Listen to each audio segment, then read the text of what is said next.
Salut à tous, bienvenue dans cette nouvelle vidéo de Spartan Bike. Alors aujourd'hui, vidéo un peu spéciale car il s'agit d'un hors-série. Donc j'ai décidé de créer sur ma chaîne une playlist dédiée aux hors-série. Dans ces hors-séries, on trouvera trucs et astuces, tutoriels, vidéos fun et tout ce que je ne pourrais tout simplement pas classer dans les autres rubriques de ma chaîne. Voilà, donc aujourd'hui on va parler de l'outillage qu'on emmène quand on part faire un grand voyage. Alors ce que j'entends par grand voyage, c'est quand on part 2-3 jours, souvent dans d'autres pays, ou avoir un peu d'outillage sur soi, ça peut servir parfois pour se sortir d'une grosse galère. Parce que même une petite galère peut devenir une grosse galère en moto. Donc là, je vais vous faire une liste de tout ce qu'il faut emmener. C'est le minimum syndical de ce que je préconise, c'est ce que moi je peux voir en tant que mécanicien, de qu'est-ce qu'on pourrait avoir besoin, qu'est-ce qui pourrait nous arriver pendant le voyage. Donc, on va commencer. Alors, le traditionnel tournevis plat, son pote, le tournevis cruciforme, et aussi un petit tournevis plat très fin. Alors, pourquoi ce petit tournevis plat alors qu'on a déjà le gros? C'est pour déclipser certaines choses, des connectiques électriques, ce genre de choses, ou pour accéder à des endroits très exigus. Ce genre de petit tournevis, parfois, c'est super pratique. Ensuite, la traditionnelle pince multiprise, elle est bonne à tout faire. Une pince à bec. Alors celle-ci, son avantage, c'est qu'elle est fine, elle est pointue, elle permet d'accéder aussi à des endroits très exigus. Et donc, plutôt que de prendre une pince patte et une pince coupante, on va prendre ça. Parce qu'il y a une petite partie coupante, donc on ne va pas trop s'encombrer non plus. Le but étant quand même de voyager relativement léger. Ensuite, une clé à molette. Alors la clé à molette, c'est aussi quelque chose au cas où on a besoin d'une seconde clé de la même taille, parce qu'on ne va pas emmener deux fois les mêmes clés plates. Ensuite, justement, on en vient aux clés plates. Alors les clés plates, je préconise de prendre des kits qu'on trouve dans les magasins de bricolage. C'est des genres de mallettes, on ne fait même pas vraiment des mallettes, c'est des bouts de tissu qui sont enroulés, où toutes les clés sont enfourchées dedans. Et on a de 8 jusqu'à 19 normalement à l'intérieur.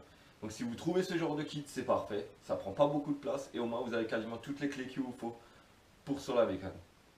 Ensuite, un kit de clés BTR, Inbus ou clé Allen, tout dépend comment vous les appelez.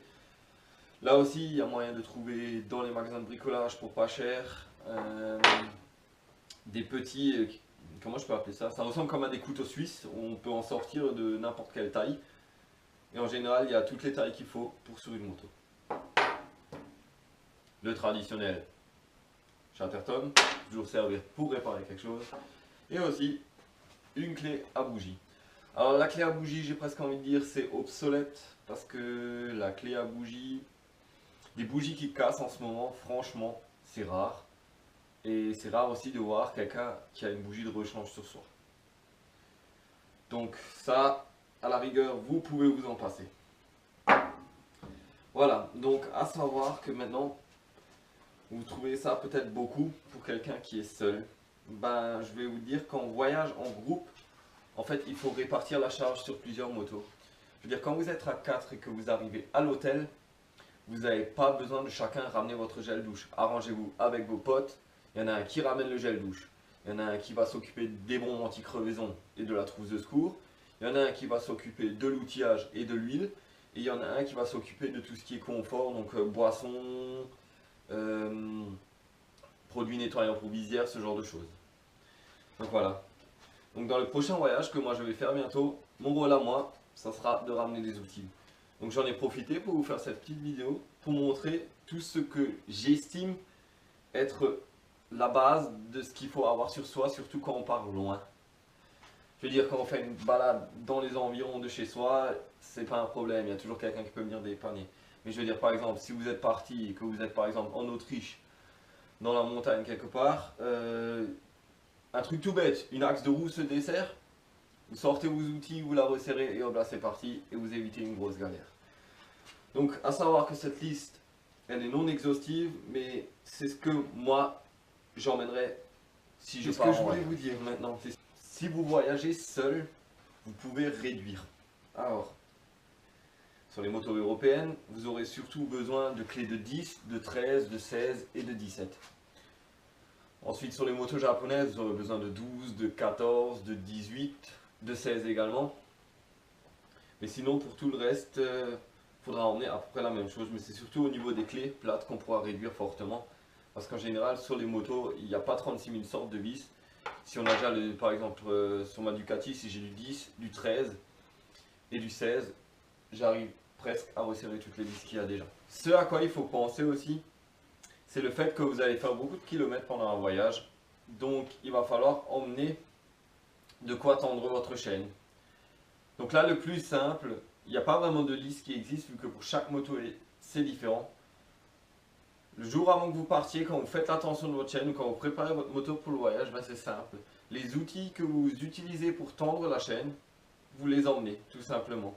Donc en théorie, là, il n'y a pas grand chose. Il y a peut-être 2 petites clés plates et 2 grosses clés pour ouvrir les vis de l'axe. Ça, je veux dire, chacun est capable de le mettre dans sa sacoche ou dans un sac quelque part. Je profite de la fin de cette vidéo pour vous mettre au courant de quelques nouveautés, donc concernant surtout la Ducati.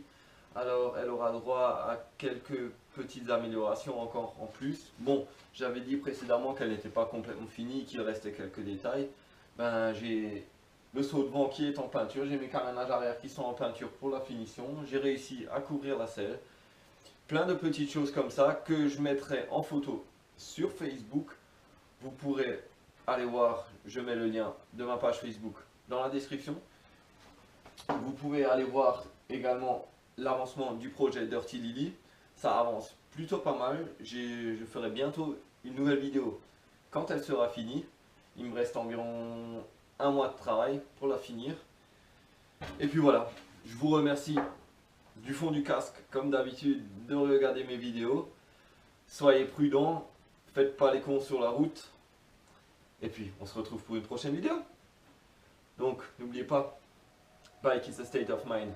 La moto, c'est un état d'esprit.